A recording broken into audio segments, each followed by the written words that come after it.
At the head, I say, of this dilapidated wharf, which the tide often overflows, and along which, at the base and in the rear of the row of buildings, the track of many languid years is seen in a border of unthrifty grass.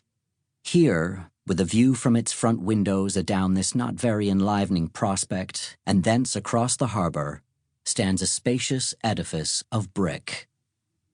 From the loftiest point of its roof, during precisely 3.5 hours of each forenoon, floats or droops, in breeze or calm, the banner of the Republic.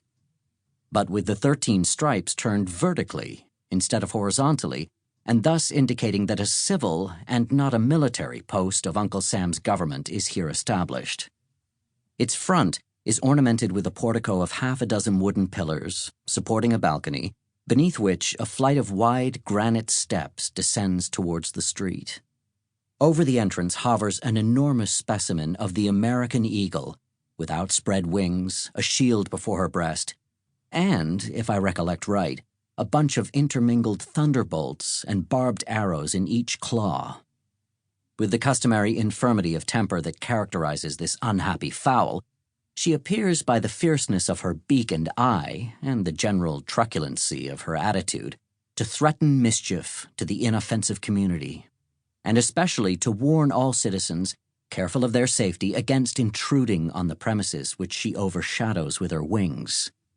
Nevertheless, vixenly as she looks, many people are seeking at this very moment to shelter themselves under the wing of the federal eagle,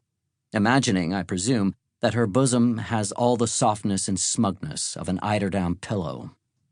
But she has no great tenderness, even in her best of moods, and sooner or later, oftener soon than late, is apt to fling off her nestlings with a scratch of her claw, a dab of her beak, or a rankling wound from her barbed arrows. The pavement round about the above-described edifice, which we may as well name at once as the custom house of the port, has grass enough growing in its chinks to show that it has not, of late days, been worn by any multitudinous resort of business. In some months of the year, however, there often chances a forenoon when affairs move onward with a livelier tread. Such occasions might remind the elderly citizen of that period, before the last war with England, when Salem was a port by itself, not scorned as she is now by her own merchants and ship owners, who permit her wharves to crumble to ruin while their ventures go to swell, needlessly and imperceptibly, the mighty flood of commerce at New York or Boston. On some such morning, when 3 or 4 vessels happen to have arrived at once, usually from Africa or South America, or to be on the verge of their departure thitherward, there is a sound of frequent feet passing briskly up and down the granite steps.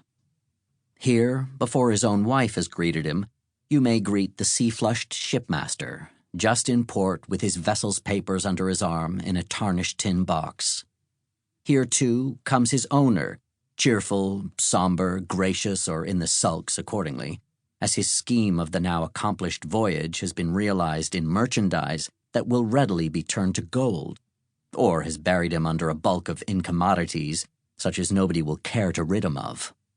Here, likewise, the germ of the wrinkle-browed, grizzly-bearded, careworn merchant, we have the smart young clerk, who gets the taste of traffic as a wolf-cub does of blood, and already sends adventures in his master's ships, when he had better be sailing mimic boats upon a mill-pond. Another figure in the scene is the outward-bound sailor, in quest of a protection, or the recently arrived one, pale and feeble, seeking a passport to the hospital. Nor must we forget the captains of the rusty little schooners that bring firewood from the British provinces,